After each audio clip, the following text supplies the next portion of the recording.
नमस्कार दोस्तों, आइए आज हम जानते हैं निर्जला एकादशी क्या है, निर्जला एकादशी का व्रत क्यों करना चाहिए। तो निर्जला एकादशी का मतलब ही हुआ निर्जल, यानी कि बिना पानी पिए पूरा दिन रहना। और इस व्रत में ज़्यादा से ज़्यादा लोग छबील लगाते हैं, शरबत का दान करते हैं और गर्मी की वस्तुएं खरबूजा, पंखा इत्यादि दान किया जाता है। और निर्जला एकादशी के दिन पूरे दिन निर्जल निराहार रहा जाता है। तो अगर आप निर्जल नहीं रह सकते हैं तो निराहार भी व्रत आप कर सकते हैं, फलाहार के भी कर सकते हैं, जैसी आपकी श्रद्धा हो। इस दिन दान करने का बहुत बड़ा महत्व है। निर्जला एकादशी का व्रत ज्येष्ठ शुक्ल की एकादशी तिथि को पड़ता है। निर्जला एकादशी के दिन व्रत करने से जातक को साल भर की सभी एकादशियों का फल मिल जाता है। जो मनुष्य इस व्रत को धारण करते हैं उनको करोड़ सोने के दान के बराबर फल मिलता है। और इस दिन यज्ञादिक हवन पूजन भी किया जाता है। मनुष्य विष्णु लोक को प्राप्त करता है।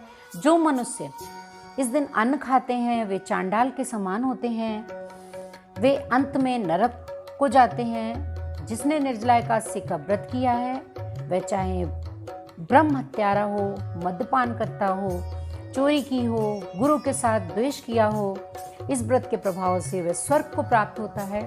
आइए सुनते हैं निर्जला एकादशी की व्रत कथा।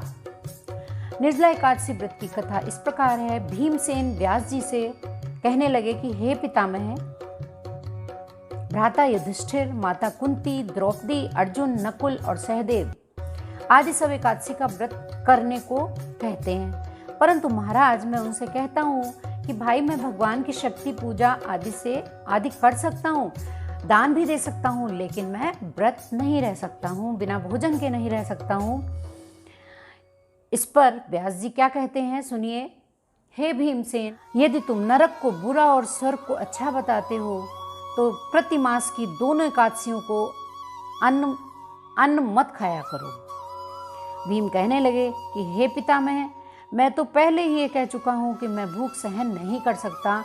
यदि वर्ष भर में कोई एक ही व्रत हो तो मुझे बता दीजिए। मैं आपसे पहले ही बता चुका हूँ कि मैं भूख सहन नहीं कर सकता हूँ, अतः आप मुझे कोई ऐसा व्रत बताइए जो वर्ष में केवल एक ही बार हो। श्री व्यास जी कहने लगे, हे पुत्र, बड़े बड़े ऋषियों ने बहुत शास्त्र आदि बनाए हैं जिनसे बिना धन के थोड़े से परिश्रम से ही स्वर्ग की प्राप्ति हो जाती है। इसी प्रकार शास्त्रों में दोनों पक्षों की एकादशी का व्रत मुक्ति के लिए ही किया जाता है। व्यास जी के वचन सुनकर भीमसेन नरक में जाने के नाम से भयभीत हो गए। कांप कर कहने लगे कि अब क्या करूं, मास में 2 व्रत मैं कर नहीं सकता हूं, हाँ वर्ष में 1 व्रत मैं कर सकता हूं। अतः वर्ष में 1 व्रत करने से यदि मेरी मुक्ति हो जाए तो कोई एक व्रत बताइए। यह सुनकर व्यास जी कहने लगे, वृषभ और मिथुन की संक्रांति के बीच ज्येष्ठ मास के शुक्ल पक्ष की जो एकादशी आती है उसका नाम निर्जला है।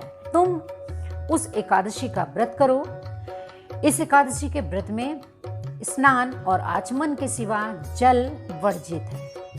आचमन में 6 मासे से अधिक जल नहीं होना चाहिए, अन्यथा यह मद्यपान के सदृश हो जाता है।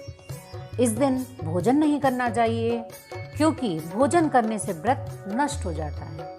यदि एकादशी को सूर्योदय से लेकर द्वादशी के सूर्योदय तक जल ग्रहण न करें तो उससे सारी एकादशियों का व्रत का फल मिल जाता है।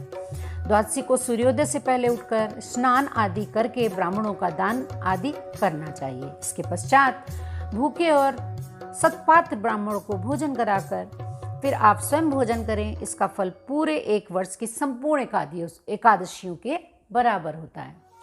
व्यास जी कहने लगे, हे भीमसेन, ये मुझको स्वयं भगवान ने बताया है। इस एकादशी का पुण्य समस्त तीर्थों और दानों में से एक है।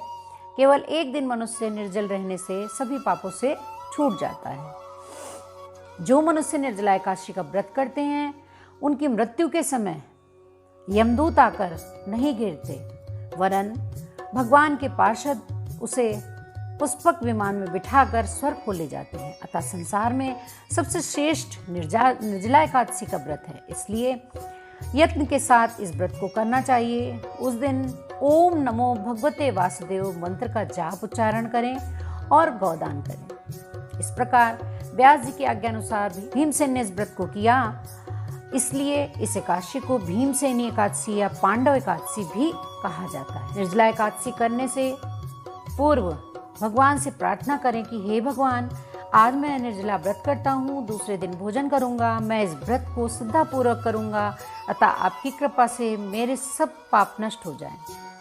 इस दिन जल से भरा हुआ एक घड़ा वस्त्र से ढककर स्वर्ण सहित दान करना चाहिए, और जो इस दिन यज्ञादिक करते हैं उनका फल तो वर्णन ही नहीं किया जा सकता। इस एकादशी के व्रत से मनुष्य विष्णु लोक को प्राप्त होता है। जो मनुष्य इस दिन अन्न खाते हैं वे चांडाल के समान हैं, वे अंत में नरक को भोगते हैं। जिसने निर्जला एकादशी का व्रत किया है वह चाहे ब्रह्मत्यारा हो, मद्यपान करता हो, चोरी की हो, गुरु के द्वेष से सारी दोषों से वह मुक्त हो जाता है। हे कुंती पुत्र, जो पुरुष या स्त्री श्रद्धापूर्वक इस व्रत को करते हैं उन्हें अग्रलिखित कर्म करने चाहिए। प्रथम भगवान का पूजन, फिर गौदान, ब्राह्मणों को मिष्ठान व दक्षिणा देनी चाहिए तथा जल से भरे कलश का दान अवश्य करना चाहिए। जो मनुष्य भक्तिपूर्वक इस कथा को पढ़ते हैं या सुनते हैं उन्हें निश्चय ही स्वर्ग की प्राप्ति होती है। बहुत से लोग निर्जल व्रत नहीं कर पाते हैं, तो अगर आपसे निर्जल व्रत ना हो पाए तो आप जल लें लेकिन अन्न ना लें। जितना हो सके कोशिश करें कि अन्नाहार ना करें, तब भी आपको फल तो मिलेगा ही। अगर निर्जल रहेंगे तो निर्जल का तो फल ही अलग है। तो कैसी लगी आपको ये हमारी छोटी सी जानकारी? कृपया कमेंट्स बॉक्स में अपने कमेंट्स लिखिएगा और ज़्यादा से ज़्यादा शेयर करिएगा, लाइक करिएगा, और अगर चैनल में नए आए हों तो प्लीज़ प्लीज़ प्लीज़ चैनल को सब्सक्राइब करिएगा। धन्यवाद। प्रभु हरि की कृपा सभी पर बनी है।